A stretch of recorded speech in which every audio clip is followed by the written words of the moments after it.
Welcome to Abhinav Bharat. నేను మీ లోకేష్. ప్రపంచ దేశాలపైన ఎప్పుడు అమెరికా చైనా ఆధిపత్యం చెలాయించాలనుకుంటాయి. అమెరికా రీసెంట్గా టారిఫ్లు విధించి ఇతర దేశాలను భయపెడుతుంటే చైనా మన భారతదేశం చుట్టూతో ఉన్న చిన్న చిన్న దేశాలు గ్రిప్లో పెట్టుకొని మన భారతదేశాన్ని భయపెట్టాలనుకుంటుంది. అలాంటి చైనా ఇప్పుడు భారతదేశంతో ఫ్రెండ్షిప్ చేయాలని ఒక నిర్ణయం తీసుకొని భారత్లోకి ఎంటర్ అవుతుంది. అసలు దీనివల్ల ఎవరు లాభపడతారు, ఎవరు నష్టపోతారు అనేది ఈ వీడియోలో డిస్కస్ చేద్దాం. రీసెంట్గా వాంగ్ యీ ఫారిన్ మినిస్టర్ ఆఫ్ చైనా భారతదేశ పర్యటనకు వచ్చారు. ఈ భారతదేశ పర్యటనను ఆగస్టు 18, 19, 20 తేదీల్లో చేశారు. ఈ పర్యటనలో ఆయన మెయిన్గా ముగ్గురు వ్యక్తులను కలిశారు. ఎవరంటే అజిత్ డోవెల్, నేషనల్ సెక్యూరిటీ అడ్వైజర్. ఆయనతో కలిసి ఒక బార్డర్ డిస్ప్యూట్ మీద విషయం గురించి చర్చించారు.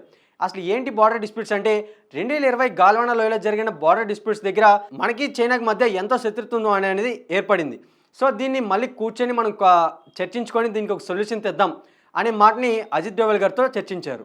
తర్వాత జయశంకర్ గారిని కలిసి, Jaishankar foreign minister of India, ఆయనతో ఏం డిస్కషన్ చేశారంటే మనం ఏదైతే ట్రేడ్ చేస్తున్నామో ఇప్పుడు టైవాన్తో కానీ, హాంకాంగ్తో కానీ, టిబెట్తో కానీ చేస్తున్నాము, ఈ 3 దేశాలు కూడా విడివిడి దేశాలు కాదు, ఇవన్నీ చైనాలో ఒక పార్ట్. సో మీరు చేసే ట్రేడ్ కూడా అంత సపోర్ట్ మీరు ఆ 3 దేశాలకు ఇవ్వకండి, మీరు మొత్తం ట్రేడ్ మొత్తాన్ని చైనాతోనే చేయండి అని చెప్పి వాంగ్ యీ అనగా మన జయశంకర్ గట్టిగా సమాధానం ఇస్తూ ఇది మా దేశ అంతర్గత విషయం, మేము తీసుకున్న నిర్ణయం, మేము ట్రేడ్ చేస్తే చేస్తామో లేదంటే లేదు, అలానే మీతో ట్రేడ్ చేయాలనే విషయం కూడా మేము చర్చించి ఆలోచన తీసుకుంటామనే ఘాటు సమాధానం ఇచ్చారు. తర్వాత నరేంద్ర మోడీని వాంగ్ యీ కలిసి ఇంతకుముందు మనకి చైనాకి మధ్య ఉన్న శత్రుత్వాన్ని మళ్ళీ ఇంకా ఆపేసి మన స్నేహబంధాన్ని కంటిన్యూ చేస్తూ ఏదైతే మన ఒప్పందాలు కానీ సర్వీసెస్ కానీ ఆగిపోయినాయో మన ఫ్రెండ్షిప్తో మళ్ళీ వాటిని కంటిన్యూ చేద్దామనే ఆలోచనకి వాంగ్ యీ అనగా దీనికి సమాధానంగా నరేంద్ర మోడీ ఏమంటున్నాడంటే దీనికి మేము ఒప్పుకుంటాము, మన బార్డర్ డిస్ప్యూట్స్ని ఒక్కొక్క పార్ట్గా డివైడ్ చేసుకుని వాటి మీద చర్చ తీసుకొని సొల్యూషన్ తీసుకొద్దామని కూడా దానికి నరేంద్ర మోడీ ఒప్పుకున్నారు. ఇన్ కేస్ ఇప్పుడు ఫ్రెండ్షిప్ కానీ కొనసాగిస్తే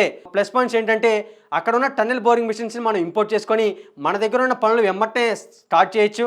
అలానే వాళ్ళ దగ్గర ఉన్న అడ్వాన్స్ మెడిసిన్స్ని, ఫర్టిలైజర్స్ని మనం ఇంపోర్ట్ చేసుకోవచ్చు. మన దగ్గర ఉన్న వ్యవసాయ ఫర్టిలైజర్స్ కానీ వాటిని ఎక్స్పోర్ట్ చేసి వ్యాపారం అనేది మళ్ళీ మనం కొనసాగించవచ్చు 0% టారిఫ్స్తో. ఎవరికి మనం టారిఫ్స్ అనేది పే చేయాల్సిన అవసరం కూడా ఉండదు. అలానే ఏదైతే మనకి సర్వీసెస్, ఎయిర్ సర్వీసెస్ అయిపోయినాయో, వీసా సర్వీస్ కానీ, స్టూడెంట్ సర్వీసెస్ కానీ, టూరిస్ట్ వీసాస్ కానీ ఇవన్నీ మనం కంటిన్యూ చేసుకునే ఛాన్స్ మళ్ళీ తిరిగి వస్తుంది. ఇన్ కేస్ ఇప్పుడు మీరు మాతో స్నేహపూర్వకంగా ఉంటూనే పాకిస్తాన్కి సపోర్ట్ చేస్తూ మా పైన ఏదైనా అటాక్ చేయడానికి మీరు ప్లాన్ చేస్తే దానికి మేము తిరిగి ఇంకా స్ట్రాంగ్ కౌంటర్ ఉంటుంది అనే ఘాటు సమాధానం ప్రధాని మోడీ ఇచ్చారు. ఇప్పుడు మనం ఏదైతే రష్యా నుంచి ఆయిల్ ఇంపోర్ట్ చేసుకుంటున్నాం, అలాగే ఇంకా కావాల్సిన ఎప్పుడైతే ఏదైనా అవసరం ఉన్న వాటినే ఇంపోర్ట్ చేసుకున్నాం. కాబట్టి చైనా ఏమనుకుంటుందంటే ఇప్పుడు మన అమెరికా మన మీద టారిఫ్స్ విధించడం వల్ల మనం రష్యాకి దగ్గర అవుతున్నాం, అలానే ఇక్కడ ఈ చైనా నుంచి జరుగుతున్న ఇంపోర్ట్ ఎక్స్పోర్ట్స్ని ఆపేసి మళ్ళీ అక్కడ రష్యాతో కంటిన్యూ చేసి వీళ్ళ వ్యాపారాన్ని దెబ్బతినిద్దో అనే ఆలోచనతో వాంగ్ యీ వచ్చి మీరు మనం ఇంపోర్ట్ ఎక్స్పోర్ట్ని కంటిన్యూ చేసుకున్నాం 0% టారిఫ్స్తో అనే నిర్ణయాన్ని తీసుకొచ్చారు. నరేంద్ర మోడీ ఎప్పుడైతే పాలనలోకి వచ్చిన తర్వాత మేక్ ఇన్ ఇండియా ప్రాజెక్ట్ని స్టార్ట్ చేశారు. కానీ అది 50% మాత్రమే సక్సెస్ అయింది. ఇప్పటికీ మన దేశంలో చైనా ప్రొడక్ట్సే ఎక్కువగా కనిపిస్తున్నాయి. దీనికి అనుగుణంగానే మనం ఇంపోర్ట్ ఎక్స్పోర్ట్స్ అనేది చైనాతో ఫ్రెండ్షిప్ చేస్తూనే ఇంకా పెంచుకుంటే మనకి వాళ్ళకి మధ్య వ్యాపారం అనేది ఇంకా కొనసాగుతుంది, ఇంకా మనం లాభపడచ్చు, వాళ్ళు లాభపడతారు. దీని తర్వాత ఇలానే మోడీ గారితో ఇట్లా డిస్కస్ చేస్తూనే మోడీ గారిని ఈ నెల 29, 30 తేదీల్లో అక్కడ జరిగే SCO సమ్మిట్కి ఇన్వైట్ చేశారు.